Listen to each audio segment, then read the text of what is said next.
Let me just start off by saying it's a great pleasure for me to be at Stanford. Both the location and the fact that I'm with you at the Graduate School of Business is a tremendous privilege.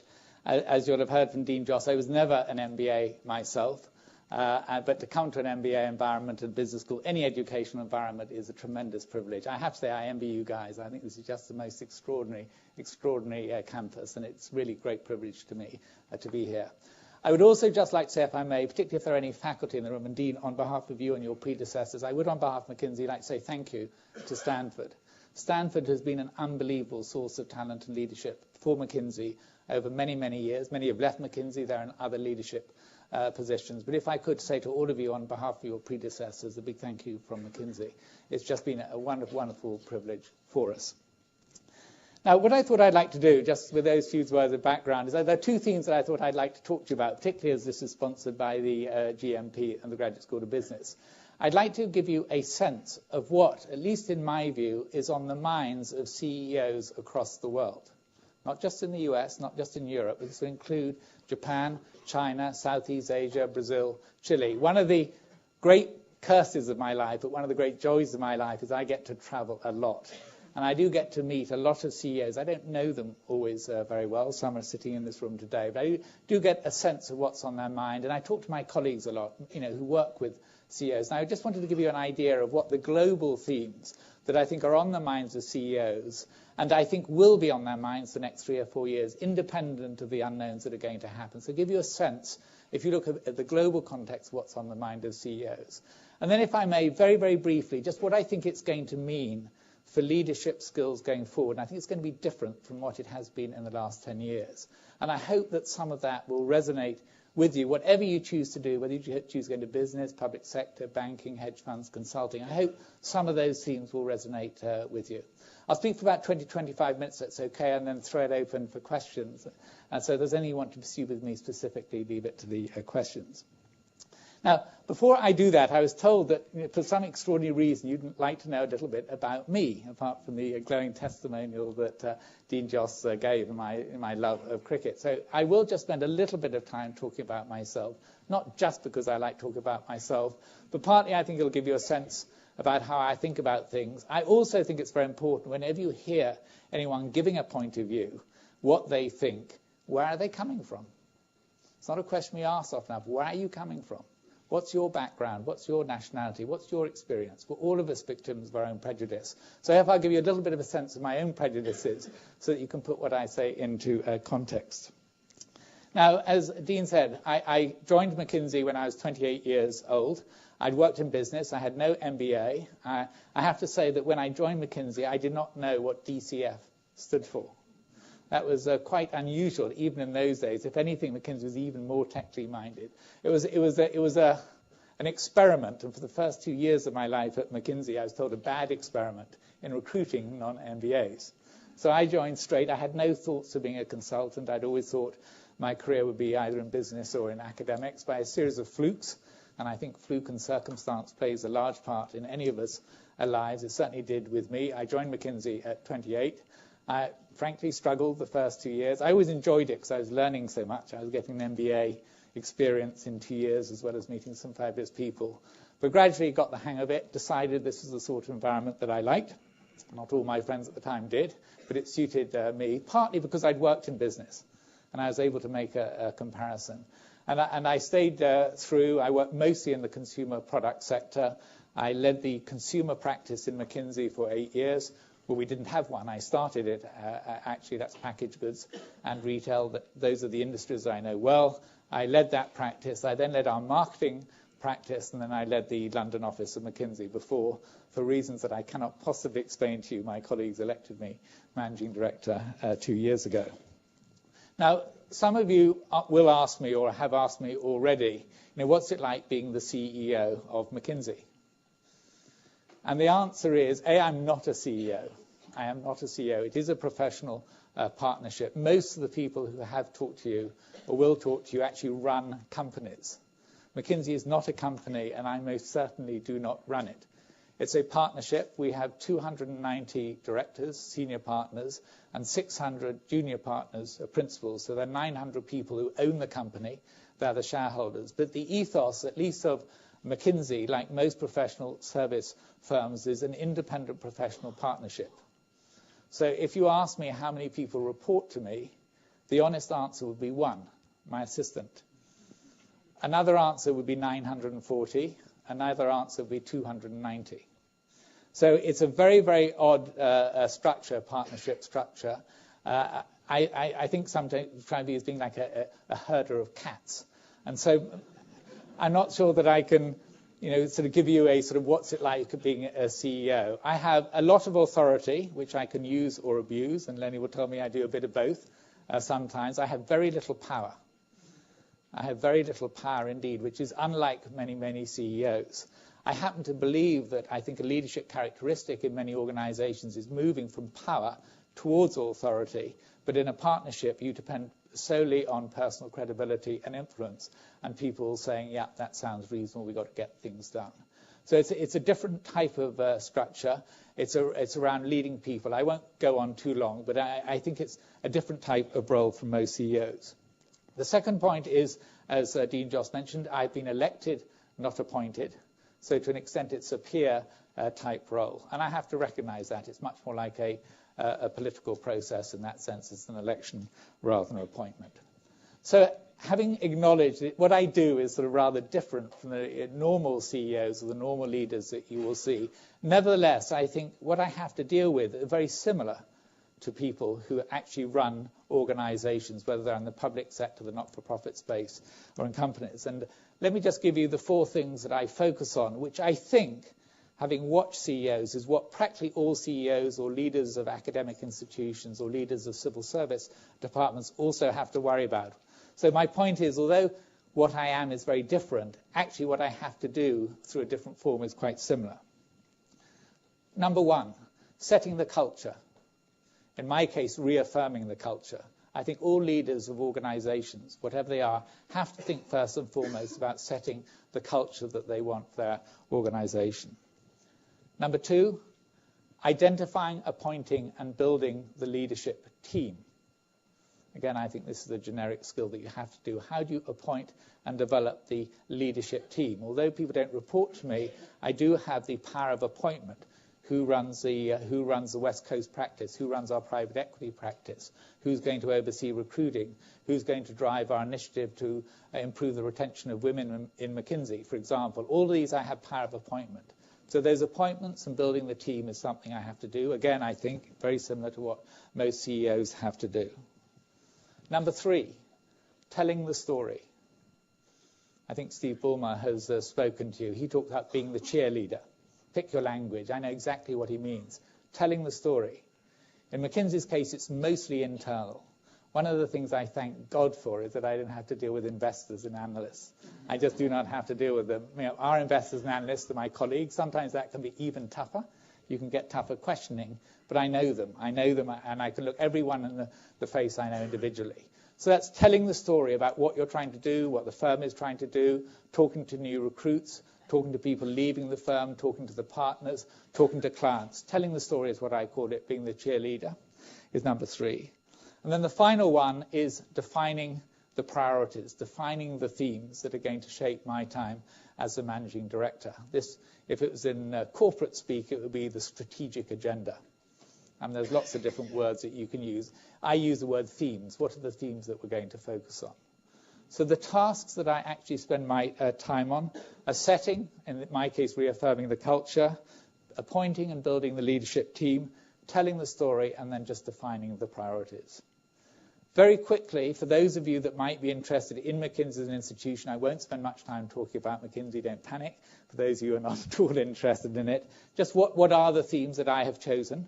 I'd just like to give a flavour. Another individual would have picked 3 different themes. This wasn't mandated, it's what I've chosen. But just to give you a flavour. Theme number 1, there are 3. I think coping with more than 3 or 4 themes, many CEOs have 8 or 9 themes. I personally think that's too many. I think 1 is great, 2 is good, and 3 is okay. I've got 3, and I can't quite get it down to 2. I'm still working on it. Theme number 1 is redefining what McKinsey means by problem solving. We've always defined ourselves, and our clients as people who define problems, help clients identify opportunities, help them deal with challenges and issues. And traditionally, I think it's fair to say that we have had a similar approach to problem solving that is usually embedded in business schools. Very analytical, very, very focused on structured thinking, very focused on discipline, very focused on process. And that's great. I think it's important.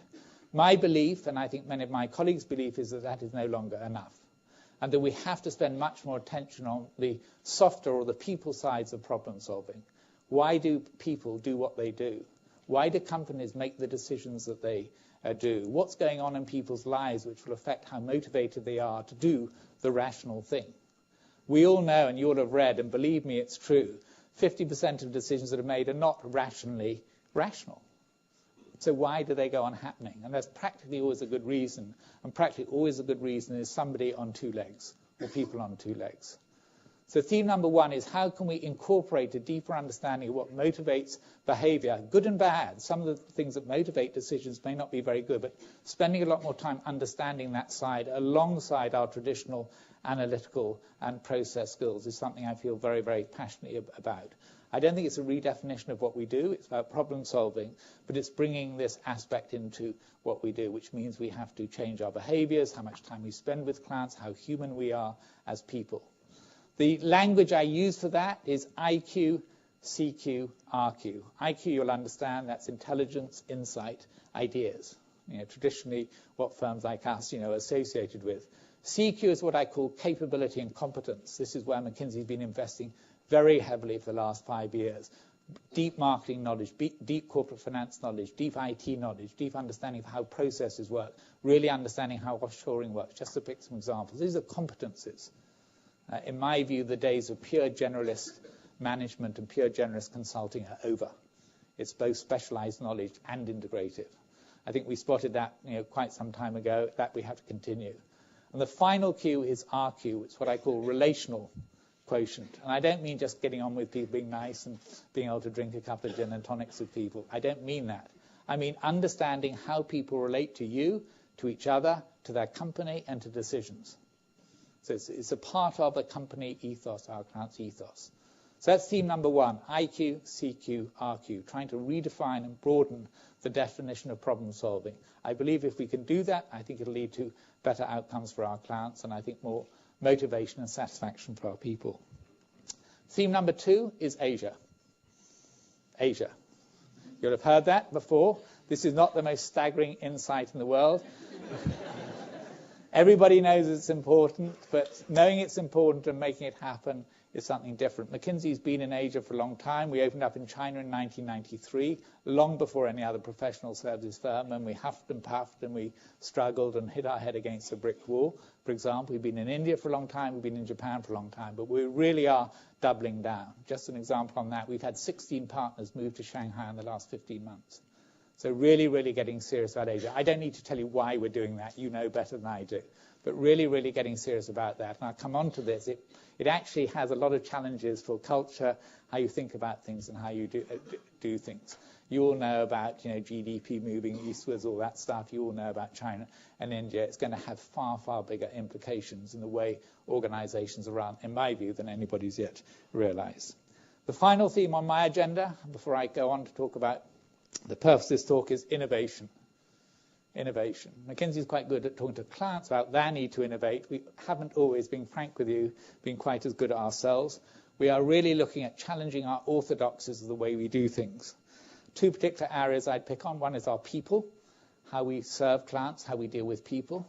You will have heard from talking about the people about the consulting lifestyle, how we work, how we deal with clients.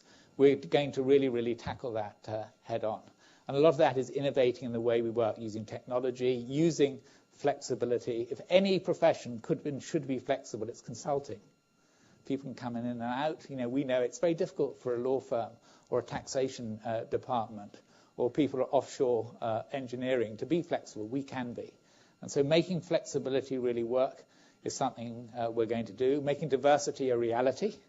Everybody talks about McKinsey being the benchmark of a diverse, culturally diverse organization. I wish that were true. I wish that were true. Yes, we have every nationality in the world. Yes, we have a lot of women that work for us, but that is not my definition of diversity. Most of our people have MBAs. Most have engineering and quantitative backgrounds. Most would fit into this room within a nanosecond. I think diversity is diversity of personality, diversity of academic background, and we are actively looking to recruit, for example, people from liberal arts backgrounds, from medical backgrounds. We even recruited somebody recently who was a priest. And I want to push that. I think it's very, very, very good. Maybe it's the Dalai Lama, actually. Making it up, right? That's why I'm here, so to do that.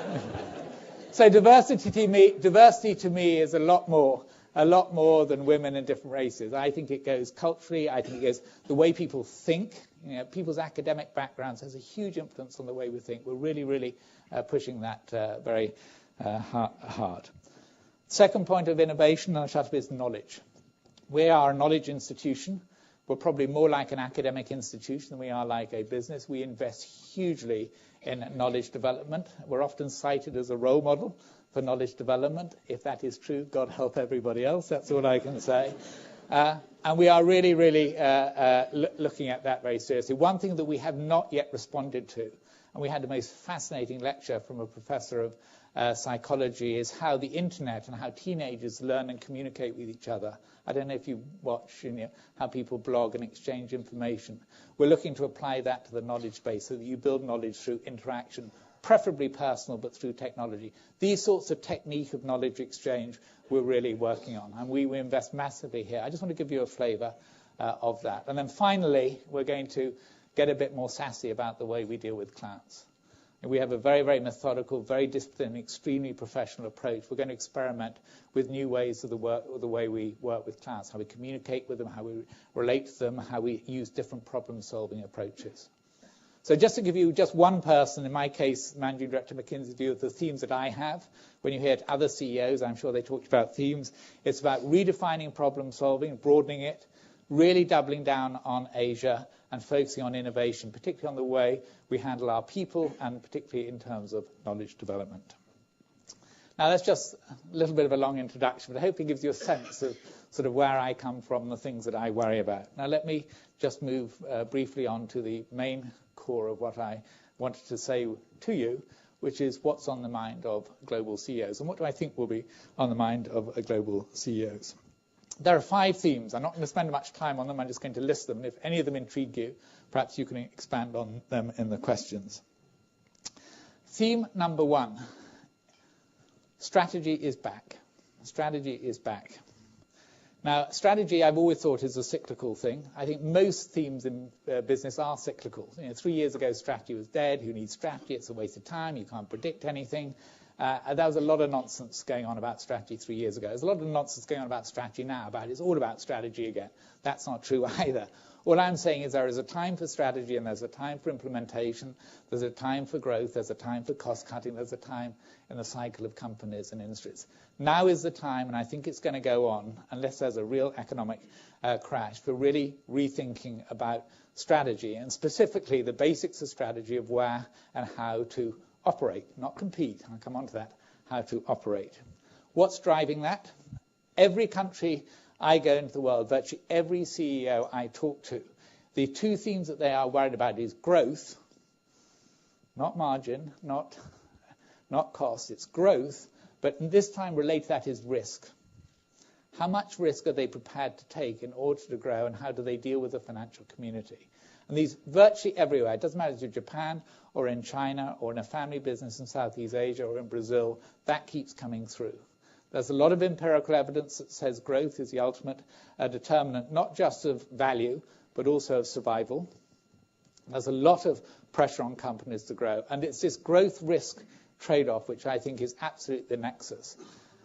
CEOs are more thoughtful, in my view, than much of the financial community, and certainly than the media and the public on the risk side of it. Profitability is extremely high at the moment. In my view, the systemic risk in the system in some of these companies have been grossly underestimated, but the CEOs sort of know that, and they don't want to do about it.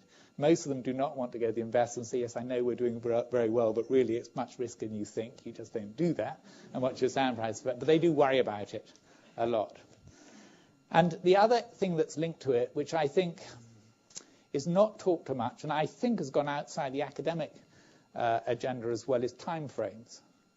over what time frame do you think about growth and strategy? And there's a definite cultural and intellectual clash going on here. The cultural trend is towards short-termism. The intellectual trend, when you look at investment, I think is towards more of a long-term look. And there isn't any good theory at the moment for thinking about time frames for strategy. I think I'm right in saying about 3 or 4 years ago that there was quite a lot about pacing. I don't know, there was a lot of interest, and then it all sort of died. I hope someday, some of the academics will pick up this issue of time frames. How sustainable a strategy is a very, very important part of the value of a company. And that's something that CEOs are really wrestling with, particularly when you go to Asia, where they do take a very, very long-term view. So theme number 1 is, if I call it the strategic agenda of this interplay between growth, risk, and time frames. And there's a lot of muddled thinking going on between the two. Theme number 2, yawn now. This is deeply boring, but it's important. It's globalization, Mark 29. In my view, we're still at the very early stages of globalization. In my view, we're just beginning to see some of the management implications of what globalization is actually meaning for companies. The reality is, for most firms, particularly American firms, is that globalization is going to new markets in Asia. That's going global. No, it's not. It's exporting. And increasingly going global on the supply side, offshoring, outsourcing, call it what you want. What's happening now is we're moving beyond that to actually redefining organizations in a global context. What is called offshoring, which I think is a complete misnomer about what's going on in the supply chain, I'll just leave that, is beginning to affect how organizations actually operate. I'll tell you a story. I was talking to the CEO of one of the big semiconductor manufacturers, world leader, and he said, look, I've got a big problem. He said, I need a new CFO of one of my divisions, and I've got 2 candidates.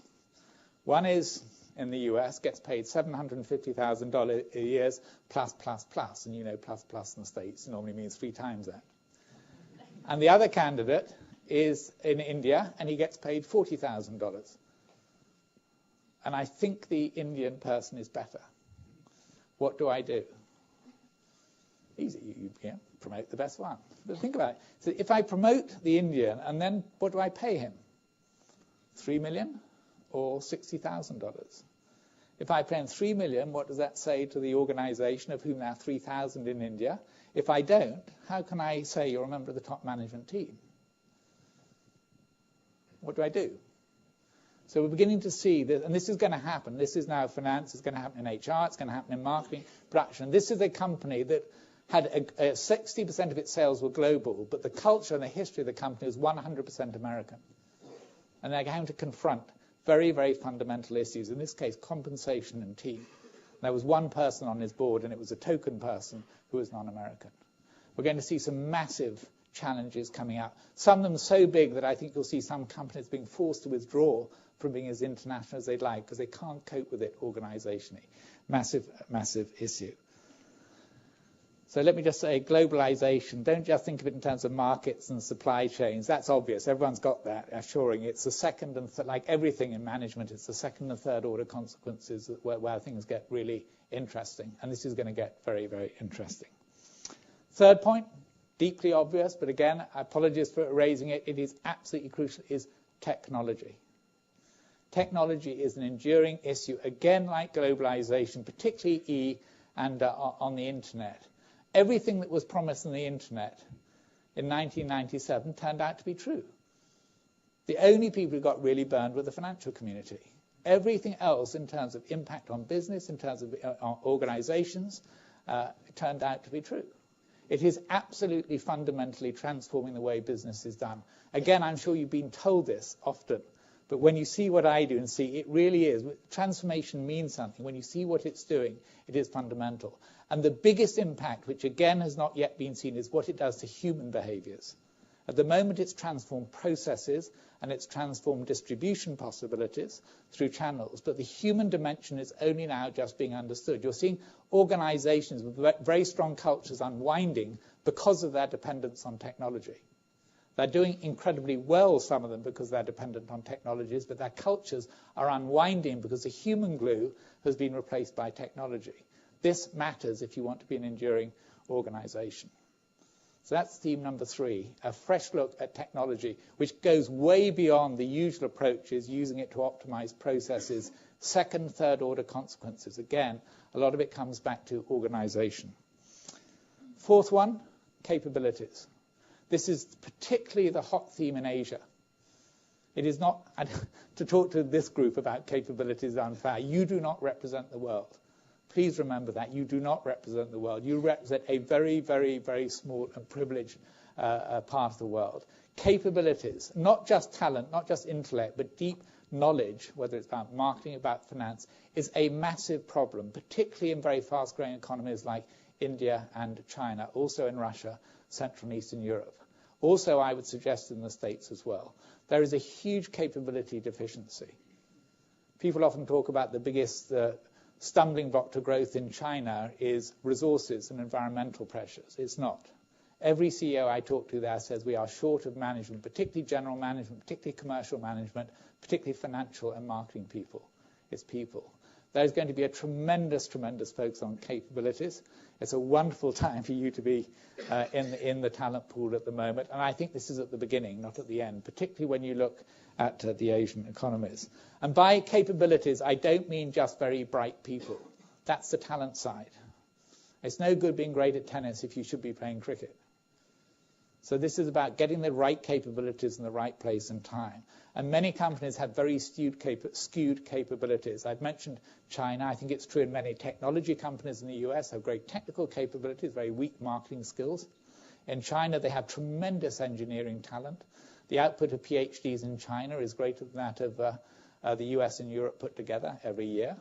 Just to give you an example, they're not short of engineers, but they are short of people. So this is matching the capabilities that you need with the strategies of your organization. And it only means something when you get very micro about what skills and what talents. And there's a massive problem building up there. The final one, which I'll finish on before I conclude by talking about what does it mean going forward to leadership, is an issue that I've written about, and I'll try not to witter on about, is particularly for very large, successful companies, what's the nature of their relationship with the societies in which they operate? This is sometimes called, much to my fury, corporate social responsibility.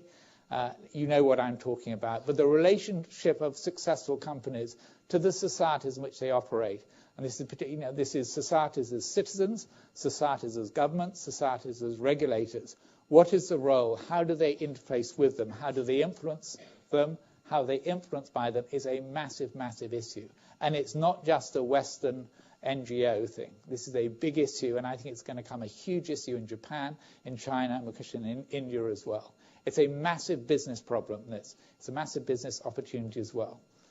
So I would just say that's another theme that I hear. It is not just a creature of the liberal left press in the West. So if I could pick up 5 themes that I think, certainly the last 4, and I think the first one will endure, it is this notion of the interface between growth, risk, and time frames, and all the tools, technical, analytical, as well as judgmental, that help you shape that, and how you communicate that to your employees and investors. Really thinking through the second and third order consequences of globalization beyond supply chain economics and customers, going much deeper into the organizational space. Really thinking through the second, third, fourth order consequences of technology, particularly internet, not only the internet. Fourthly, getting very precise about capabilities. It's not just talented people. It's very, very precise about the capabilities you need. And then finally, particularly for large firms, wherever they be, the relationship of these large firms to the societies in which they operate. I think those, if I've interpreted right, based on my conversation, are 5 shaping themes. I haven't talked about marketing, operations, pricing, organizational design. These are what I call the usual suspects. If you can't be competitive on cost, if you can't market properly, if you can't get your customers sorted out, game's over. Doesn't matter where you are. You have to get those right. I just don't want to talk about them. I don't think they're going to differentiate. Those are what I call platform tickets. You have to get those right. Interesting, 20 years ago, people said if you get those right, you have a competitive advantage. We've moved on from that. That's the ticket to play. Now, just in conclusion, if this is right, one person's view, you've heard my background and prejudice, if what I said is right, what does it mean? What types of leadership are likely, leadership skills are likely to be needed going forward, irrespective of the country or the geography, or in my view, the industry you come from. Obviously, there's going to be differences. Firstly, I think we are seeing, and we're going to see a lot more of a move from what I call hard types of skills towards what is traditionally called softer types of skills. Analysis, strategy, engineering, technology are crucial, but I think they have to be interspersed with people who understand how teams work, how organizations work, how people are motivated. If, as I believe to be the case, the 1980s was the decade of strategy, the money was made through strategy. You remember Michael Porter, Competitive Advantage, it was great stuff, and that was where the big bucks were made. 1990s was technology. That's where the really big bucks are made, people who got early on technology. I believe the next 15 years it's people who get the productivity equation right through people, I think, are going to differentiate themselves. And I call that hard to soft. It's really hard and soft. You've got to be rigorous, you've got to be different. But I think this human dimension, people productivity, I call it, and particularly as we move to a knowledge economy where the greatest assets are people, blah, blah, blah, all the stuff you hear, thinking through what that really means is absolutely going to be crucial. The types of skills you recruit, the types of people you recruit. I also think it's a reason why, if we can make it possible, why women, I think, are going to be very successful in the next 10 or 15 years, because they, I hate to generalize, can often naturally relate to that. People who naturally think in those ways, I think, will become more and more valuable resources. I think global culture and mindset is going to be crucial. It's an obvious point to say, but if you believe what I said about globalization, it's not just enough to spend 2 or 3 years in different countries. The number of people, particularly Americans, not only Americans, who've been 2 or 3 years, for 20 years, but still don't have a global mindset, is staggering. People who really understand how different countries work, how different people work, I think is going to be crucial, so that nationality doesn't become a source of even comment. That, to me, would be the ultimate definition of a winning company. So having a true global culture, go back to my story about the CFO, a culture that you can naturally deal with that, you can accommodate that. People can move from Malaysia or Sri Lanka to a head office in Chicago. It takes 1 day before they're productive. That's what has to be the mindset. Huge challenge. Challenge number 3, I think it's particularly true for CEOs, but I think it's going to be increasingly true for all managers with a global company, is what I call the need for diplomacy. I stole this word off John Brown at BP. He used it. It's a wonderful idea and a wonderful concept. By diplomacy, the ability to influence events, to persuade people while always being respected and trusted yourself. I think that's going to become a crucial skill internally and externally. Trust is going to become a massively important word. Power, status, hierarchy, big banana, I think these are going to be, I hope they are, dead words in 10, 15 years' time. I call that diplomacy. I stole the word. I think it's a wonderful word. And then the final point I'll leave on is the need to be flexible. Flexible. I think both as personalities and organizations. I talked a little bit about it for McKinsey. I think organizations are going to have to be very flexible in the way they offer careers to their employees, particularly if, as I believe, women are going to be more active, but increasingly for men. And we're seeing, and I'm sure everybody else is, this demand for a much different set of opportunities in the way you live life and work. I think that's going to be true for everyone. I think being very flexible, being very accommodating, adjusting careers to the individual rather than at the moment, whatever anybody says, individuals to the careers. Most will say, yeah, I feel terrible, but that's the way we do things here. A number of times I heard that. I think it's going to have to change. What does it need for you to make it work? What does it need for you to make this work? We believe in you. So I think this idea of flexibility, individual and institutional, is going to become absolutely crucial, which runs against the career trends of the last 50 years. So if I could just pick out the implications of those trends about hard to soft, a true global culture and mindset, the importance of diplomacy as a skill, and I would urge you to study history around diplomacy to see what that, I think history is the best way to learn that particular skill, and the importance of flexibility, both personal and institutional, I think will be defining skills over the next 10 years. I probably talked longer than I should have done already. I will stop there on that particular note. I hope I've given you at least my sense of, based on tours and discussions with CEOs and colleagues and partners of mine, about what's on the mind of CEOs across the world, and at least one person's interpretation of what that might mean for new leadership skills going forward. Thank you.